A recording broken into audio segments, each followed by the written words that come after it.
네, 오늘 우리에게 주시는 하나님의 말씀은 로마서 16장 25절부터 27절 말씀입니다. 로마서 16장 25절에서 27절 말씀. 25절은 제가 읽고 26절은 여러분들 읽으시고 27절은 함께 합독하도록 하겠습니다. 25절 제가 먼저 읽겠습니다.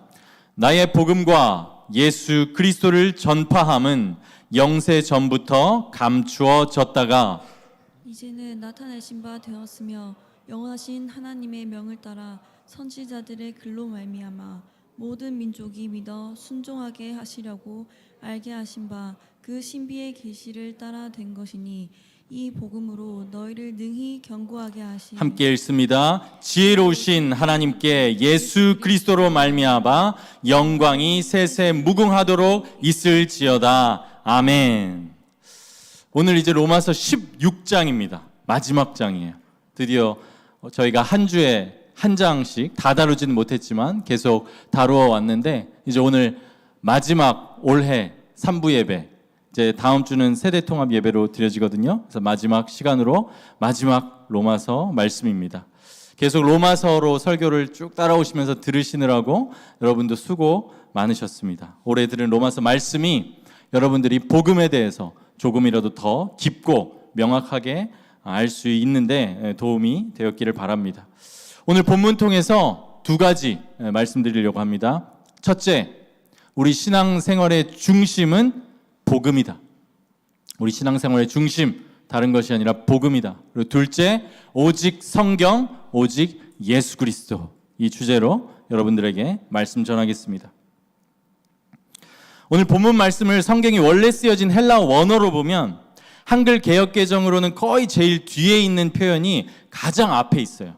그건 뭐냐면 이 복음으로 너희를 능히 견고하게 하실, 이 표현이 원어로 보면 제일 앞에 있어요. 그 하나님께 영광을 올린다, 이 표현이에요. 이 복음으로 너희를 능히 견고하게 하실. 그러니까 여기서 이 복음으로 너희를 견고하게 하신다고 해요. 그 말은 뭐냐면 시작도 복음이지만요, 여러분을 힘있게 견고하게 하고 세우며 날마다 힘을 주는 것이 여러분 복음인 것을 여러분 믿으시기 바라요. 여러분이 처음 예수님 믿을 때, 새신자반 할 때, 성탄 때만 듣는 메시지가 복음이 아닙니다. 이제 복음은 다 아니까, 그 기본적인 내용은 이미 내가 아니까, 어느 정도 동의를 하니까 이제는 더 다른 차원의 것, 더 그럴듯해 보이고 더 수준 높아 보이는 어떤 걸 추구하는 것이 우리 기독교 신앙이나 우리 신앙생활이 아니고, 그 우리 신앙생활의 중심이 복음에 있다는 거예요. 복음. 시작하는 것도 복음이지만 견고하게 하는 것도 복음이라는 것입니다. 요한복음 10장 10절 말씀이에요. 예수님께서 말씀하세요. 내가 온 것은 양으로 생명을 얻게 하고, 생명을 얻게 해요. 생명을 얻게 합니다. 그리고 더 풍성히 얻게 하려 하는 것이라. 이 두 가지가 다 복음이 한다는 거예요. 견고하게, 강하게 하는 것. 그래서 우리 신앙생활은 이 복음을 여러분 점점 더 깊이 이해하고, 복음에 대해서 더 정교한 지식을 갖게 되고, 또 이 복음을 삶에 적용함으로, 지각을 사용함으로 연단을 받아서 우리의 삶이 변화되고 옳고 그른 것을 복음 안에서 분별하도록 점점 복음 안에서 깊어지고 강해지는 것이 우리의 삶이에요.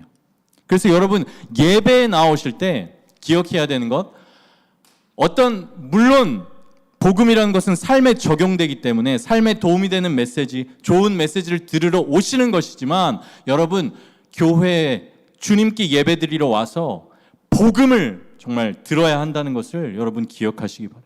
그것이 지겹다, 또 저 이야기다, 그렇게 생각한다면 여러분 신앙생활을 잘못 이해하고 있는 것입니다. 여러분들 교회에 와서 매주 들어야 하는 것이, 물론 같은 메시지로 맨날 선포되는 것은 아닙니다. 성경 66권을 통해서 다른 맥락에서 또 다른 차원에서, 그렇지만 같은 복음이 선포되는 것이, 그래서 그 복음을 여러분들 항상 들어야 돼요. 우리 신앙생활은 복음으로 시작하고, 우리 신앙생활을 견고하게 하는 것도 복음이고, 나아가 우리가 복음 안에서 주시는 약속을 장래에 바라보는 거예요. 그러니까 복음은 우리 신앙생활의 시작이고 지금 현재이고 바라보아야 할 것도 제시하는 정말 모든 것이에요. 그러니까 복음이에요. 예수 그리스도의 복음, 우리 신앙생활의 중심이에요. 여러분, 이 로마서라는 바울의 편지잖아요. 그렇죠? 수신자, 그러니까 편지를 받는 사람, 믿는 사람입니까? 안 믿는 사람입니까? 믿는 사람이에요? 안 믿는 사람이에요? 지금 바울이 편지를 보내고 있는 사람들, 받으라고 하는 사람들, 믿는 사람들이죠. 그들도 믿는 사람들이에요. 신자들이에요. 그것도 믿음이 아주 좋은 사람들이었어요. 로마서 1장에 보면 이 로마의 그리스도인들의, 이 로마에 있는 그리스도인들에 대한 믿음이 온 세상에 전파되어서 퍼져나갔다, 이렇게까지 얘기하고 있어요. 그러니까 이 사람들은 복음을 모르는 자들이 아니라, 예수 그리스도를 모르는 자들이 아니라 복음에 오히려 목숨을 건 사람들이었어요. 우리보다 훨씬 더 무겁게 그 복음을 받아들이고 알고 있고 믿고 있던 자들이었어요. 이 로마서의 편지를 받은 자들이. 그런데 바울이 이 로마서를 통해서 전하고 있는 것 무엇입니까? 다른 이야기 하고 있습니까?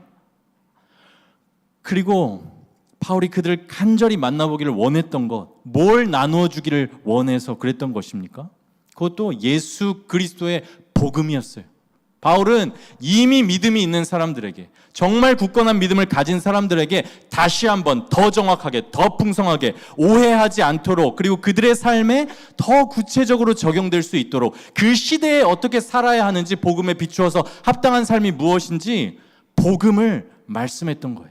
이게 오늘 본문 말씀에서 하나님께서 너희를 복음을 통해서 강하게 하신다, 견고하게 하신다, 이 말씀이에요. 이미 그들은 믿음이 있는 사람이었어요. 그러나 바울은 복음을 전했고 복음을 전하기를 원했어요. 저도 여러분들 위해서 매주 다른 것이 아닌 복음을 전할 거예요. 성경 66권, 구약과 신약, 성경 전체를 통해서 예수 그리스도의 복음을 매주 선포할 것입니다. 여러분도 이 복음 매주 예배를 통해서 매주 듣고 매주 다시 기억하게 되시는 여러분들 되시기를 바랍니다. 이제 두 번째로 오늘 본문 25절에 보면 바울이 나의 복음이라 그래요. 나의 복음, 나의 복음. 지금 이 바울의 표현을 보면 우리를 약간 헷갈리게도 지금 만들고 있어요. 복음이 바울의 것입니까? 복음이 바울의 바울만이 소유하고 있고 바울로부터 나온 것입니까? 아니죠. 그런데 이 부분 관련해서 제가 한 가지 여러분들이 한번 생각해 보셨으면 하는 그런 질문이 하나 있어요. 한번 생각해 보세요. 여러분, 신앙은 객관적인 것입니까? 주관적인 것입니까? 생각해 본 적 있어요? 신앙은 객관적인 것입니까? 주관적인 것입니까? 어떻게 생각하세요? 무 자르듯이 어느 한쪽만을 완전히 탁 취해서 그 한쪽만 맞고 다른 쪽은 다 틀리다, 이렇게 말할 수는 없습니다. 그런데요, 여러분, 이것은 한 가지 반드시 기억하시길 바랍니다. 여러분들이 복음을 생각할 때 기독교 신앙은 역사적이고 객관적인 사실에 기반한다. 여러분, 이것을 반드시 기억해야 돼요. 신앙생활에는 분명히 주님께서 주시는 체험이 있습니다. 여러분들 다 주관적인 체험들을 경험하신 분도 있으실 거예요. 굳이 나누자면 이 체험이라는 것은 주관의 영역이에요. 그렇죠? 그리고 우리 신앙생활을 하다 보면 분명 나의 시야와 어떤 생각을 넘어서는 어떤 신비한 일들이 또 분명히 있습니다. 생기기도 합니다. 그러나 여러분, 기독교 신앙이라는 것은 가장 본질적인 부분에 있어서 역사적이고 객관적인 사실에 기반하고 있다는 것을 여러분 기억하시기 바랍니다. 가장 먼저 성경 자체가 허구가 아닙니다. 성경은 역사입니다. 역사. 물론 그 안에 시도 있고 편지도 있지만 기본적으로 성경은 역사적인 이야기입니다. 역사를 바탕으로 한 이야기예요. 그리고 그 이야기의 절정에 예수 그리스도의 십자가와 부활이 있습니다. 이것도 역사예요. 예수 그리스도께서 이 땅에 오셔서 십자가에서 죽으시고 부활하셨다, 역사적인 사실이라는 것입니다. 그리고 이 역사적으로 가장 중요한 사건을 어떻게 이해하고 해석해야 하는지, 그 사건의 의미가 무엇인지도 성경이 이야기하고 있어요. 성경이 가르쳐주고 있어요. 성경이 말씀하는 대로 성경 전체의 관점에서 이 십자가와 부활의 사건을 해석하면 이 사건은 하나님의 메시아, 하나님이 보내신 자, 하나님이 기름 부으신 자가 자기 백성의 모든 죄를 대신 지시고 죽으신 사건이 십자가의 사건이고, 그 죽은 예수 그리스도를 하나님께서 다시 살리신 사건이 부활 사건이며, 그리고 그 예수 그리스도께서 승천하셔서 하늘로 올라가셨는데, 이것은 하나님께서 이 역사 속에서 예수 그리스도를 공식적으로 이제는 역사 가운데 만왕의 왕이고 만주의 주로 공식적으로 높이신 사건이 승천하신 사건이에요. 그러니까 하나님께서는 이제 그때로부터, 물론 과거도 마찬가지지만 그것을 그림자로 구약이 보여주고 있지만, 이제는 역사 속에서 명백히 그 일을 이루심으로 이제는 모든 심판과 권한을 아들에게, 예수 그리스도에게 주신 것입니다. 그래서 그를 믿는 자는 이 예수님과 이제 연합해서 예수님께서 얻은 것이 자기 것이 되는 것이에요. 연합하여 예수님께서 얻은 것이 내 것이 되는 거예요. 내 죄가 예수님께로 가고, 연합해서 그 예수님이 얻으신 것을 얻게 되는 그 통로가 믿음이에요. 이것이 십자가와 부활 사건에 대한 성경 전체의 해석이고 의미입니다. 그러니까 여러분, 믿음이 없다 이렇게 얘기할 때 우리 어떻게 받아들입니까? 흔히 용감하지 못하다, 혹은 마치 무슨 뭘 걸지 못한다, 이런 말로도 쓰여요. 물론 그런 차원이 없는 것은 아닙니다. 하지만 더 기본적이고 더 본질적인 의미에서 믿음이 없다는 것은 이 십자가와 부활 사건, 그리고 성경의 이야기를 역사적인 사실로 믿지 못하거나 이 사건에 대한 성경의 해석과 의미에 동의를 못하는 것입니다. 그렇기 때문에 나오는 결과가 바로 이 예수님을 나의 주인이자 구원자로 받아들이고 신뢰하지 못하게 되는 것이에요. 그러니까 일상 가운데서도 그 예수님을 의지해서 어떤 결정을 하지 못하게 되는 것입니다. 그런데 우리는 이 끝만 보는 경향이 있어요. 그 앞으로 가는 거예요. 그 가장 근본적인 것에는 성경이 진리이고 예수 그리스도의 십자가 부활이 사실이며 그것이 성경에서 말하는 의미를 가지고 있다는, 그것이 가장 앞에 있는 믿음이라는 것입니다. 거기서부터 시작하는 거예요. 그리고 만약 여러분께서요, 만약에 지금 제가 말씀드린 이 생각, 이 믿음을 공유하고 있다면 그게 바로 여러분 가장 중요한 성령의 역사인 것을 여러분 믿으시기 바랍니다. 성령의 역사가 물론 다른 어떤 체험도 있을 수 있고 그런 것들을 다 부정하는 것은 아니지만, 가장 기본적으로 그 성경에 대한 믿음, 예수 그리스도에 대한 믿음, 그래서 그것이 그분을 향한 인격적인 신뢰로까지 이어지는 것이 바로 성령의 역사예요. 성령의 역사예요. 엉뚱한 다른 것들을 체험하는 것이 성령의 역사가 아니고, 가장 근본적으로 본질적으로 성령의 역사는 이것과 관련이 있습니다. 자, 우리가 믿는 기독교 신앙, 십자가와 부활이라는 공식적이고 역사적이고 객관적인 사실, 그리고 이것에 대한 성경이라는 진리가 말씀하는 그 이해 위에 서 있는 것이 우리가 믿는 기독교 신앙이고, 나아가 그 믿음 때문에 예수님을 믿고 신뢰하게 되는 것, 이것이 기독교 신앙이에요. 그러니까 바른 지식, 객관적인 부분과 인격적인 신뢰, 나의 주관적인 부분이 함께 있지만 또한 그 역사적이고 객관적인 사실, 그것 위에 서 있는 것입니다.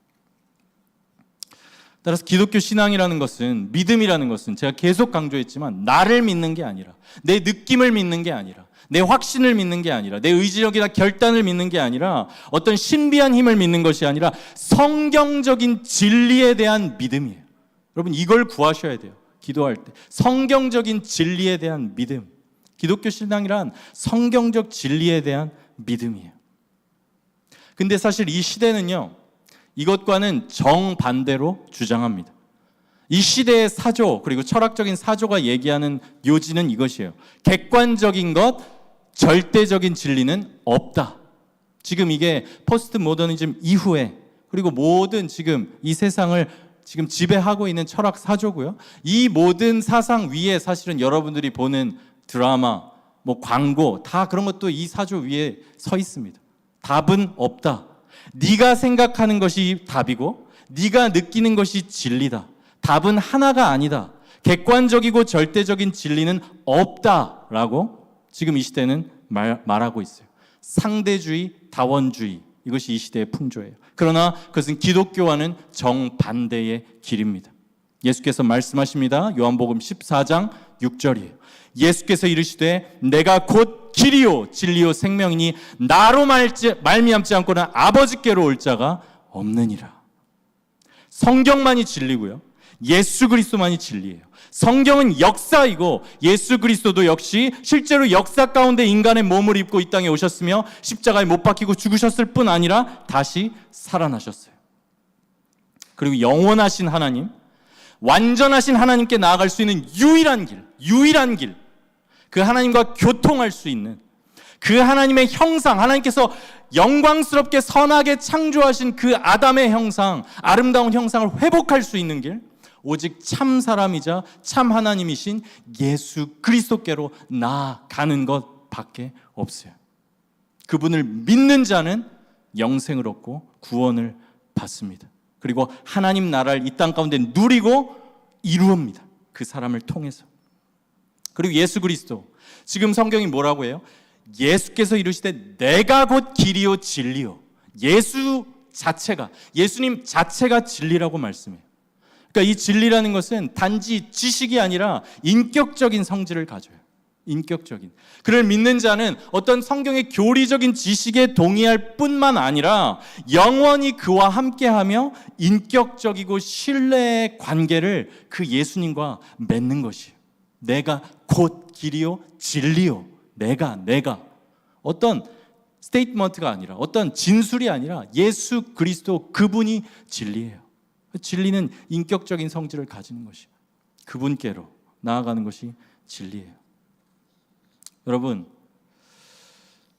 인생을 살아갈 때, 그리고 신앙생활을 한다는 것은 그 이후까지도 여러분 생각하고 있다는 거잖아요. 그런 문제에 있어서 여러분 자신을 믿으시겠습니까? 또는 저 같은 그냥 사람의 말을 믿으시겠습니까? 믿을 것이 못 돼요. 뭘 근거로 믿으시겠어요? 뭘 근거로? 여러분의 신앙적인 체험을 여러분 믿고 의지하겠어요? 내가 이걸 이렇게 느꼈으니까 그게 진리다? 체험이라는 건요, 모든 종교에 존재하고요, 심지어 악한 영들도 실제로 그러한 역사를 일으킵니다. 그것을 아셔야 돼요. 체험을 의지한다면 오히려 그 체험이 여러분을 속일 거예요. 체험을 다 나쁘다고 이야기하는 건 아닙니다. 체험을 의지한다면, 체험을 권위 있게 둔다면 그 체험이 여러분을 속일 거예요. 여러분의 뜨거운 감정을 믿으시겠어요? 오래 가지 않을 거예요. 여러분, 영원하지 않은 것들, 흔들리는 것들에 여러분의 영원한 운명을 걸 수 없어요. 저라면 그렇게 하지 않겠습니다. 체험도 아까 말씀드렸지만 소중합니다. 하지만 체험이라는 것은요, 여러분, 신앙생활에서 내가 체험이라는 건 추구해야 할 어떤 것이 아니에요. 선물로 받는 거예요. 그러니까 체험은 단지 진실하게 신앙생활을 하다가, 진실하게 주님을 믿고 신앙생활을 하다가 하나님의 뜻에 따라서 주실 수도 있고 주시지 않을 수도 있는 거예요. 그러니까 체험이라는 것은 어떤 권위를 가진 어떤 자리에 있어야 하는 것이 아니라 그 선물의 자리에 있어야 하는 거예요. 선물의 자리. 그렇지 않고 주관적인 것들, 나에게 달린 것들, 확실하지 않은 것들을 여러분 최종적인 권위로 삼고 의지한다면 그 신앙생활은 여러분을 진리로 인도하지 못할 것입니다. 절대적인 하나님의 말씀을 여러분 최고의 권위로 삼으십시오. 또 여러분의 믿음을 길이요 진리요 생명 되시는 예수 그리스도께 두세요. 여러분의 믿음을 체험이 아니라 내가 아니라 흔들리지 않는 진리에 두십시오. 바울이 오늘 본문에서 나의 복음이라고 한 것도 이 복음이 자기 자신한테서 비롯되었다거나 자기가 만들어낸 복음이라는 의미에서 그렇게 말하는 것이 절대로 아닙니다. 바울은 나의 복음과 동일선상에 두는, 바울이 그 바로 뒤에 두는 표현이 바로 예수 그리스도를 전파함이라는 표현이에요. 나의 복음과 예수 그리스도를 전파함은, 이게 똑같은 거예요. 바울의 복음은 바울 자기 자신의 가르침이 아니라 예수 그리스도를 전파하는 것이었어요. 복음을 믿는다는 것, 객관적이고 절대적인 진리인 하나님의 말씀과 예수 그리스도를 믿는 거예요. 근데 신비로운 것은 그 객관적이고 절대적인 진리를 내가 믿음으로 받을 때 그 진리가 성령의 역사를 통해서 나에게 적용이 되며 그 예수 그리스도를 죽은 자에서 살리신 부활의 능력이 바로 내가 복음을 믿을 때 내 안에 역사하는 능력이라는 거예요. 그 능력으로 우리는 죄를 이기는 것이고 하나님의 나라를 이루는 것이고 용서하지 못할 사람을 용서하는 것이고 하나님께 나의 인생을 드리고 또한 믿음의 선택들을 하면서 살아가는 것입니다. 그렇기에 이 복음은 예수 그리스도의 복음임과 동시에 또 실제로 나의 복음인 거예요. 로마서를 통해서 말씀드리고 싶은 것들이 더 많지만 오늘 짧게 말씀을 드려야 되기 때문에 이만 말씀을 맺습니다.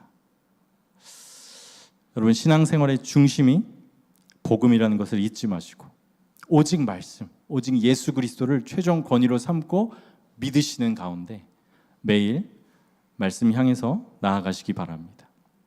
오늘은 이제 따로 예배팀 광고 시간은 없고 이제 우리들 찬양하고 기도하기 전에 제가 몇 가지 광고를 드리는데요. 이 광고 내용 자체가 또 우리의 기도 제목입니다. 찬양팀은 준비해 주시고 일단 여러분 주보를 한번 보시겠어요? 주보 받으신 주보에 교회 소식 광고면을 한번 봐주시기 바랍니다. 거기에 보면 저희들 광고가 오늘 많이 있는데요. 연말 연초에 많은 예배와 또 우리들 기도해야 하는 모임들이 있습니다. 먼저 청년부 특별 금요 기도회 있어요. 이번 주 금요일입니다. 돌아오는 금요일 청년부 특별 금요 기도회로 모이고요. 1월 첫째 주 금요일도 청년부 특별 기도회로 모일 거예요. 특별히 이번 주 금요일은 둘 다 제가 말씀을 전하고 기도에 인도할 건데 용서라는 주제로 여러분 금요일 날은 이번 주 금요일은 말씀 전하고 기도할 것입니다. 참석하셔서 정말 여러분 올 한 해 정말 잘 마무리하시길 바라고요. 두 번째는 신년 특별 기도회 있습니다. 1월 2일부터 7일까지 오전 6시 본당이에요. 다 나오실 수 있죠? 네, 다 나오실 줄 알고 김밥을 많이 준비하겠습니다. 김밥 아침을 준비할 테니까 담임 목사님께서 시편 말씀을 주제로 아침에 주의 인자하심을 부르라. 얼마나 좋습니까? 주제가 시편 말씀. 우리 정말 연초를 기도로 한번 시작해보기를 원합니다. 그래서 1월 2일부터 7일까지 오전 6시 본당에서 새벽 예배 있으니까 다들 참석하시고요.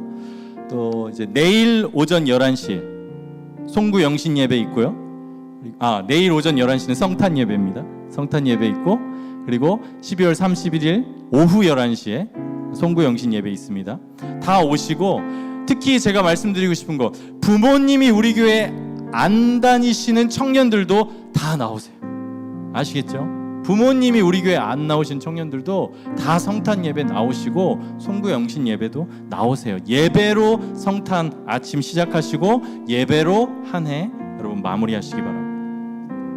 12월 31일이랑 1월 7일은 이제 세대 통합 예배로 드리고 우리 3부 예배는 1월 14일 날 만나게 될 것입니다. 여러분 이제 한 해 주님 앞에서 새롭게 잘 시작하고 또 연말 잘 마무리해야 합니다. 마음 잡으시고 우리 예배 가운데 나아가기를 원합니다. 2023년 정말 잘 달려왔는데 우리 청년부 잘 마무리하고 또 새로운 시작되는 시간 되기를 바랍니다. 주 말씀 향하여 함께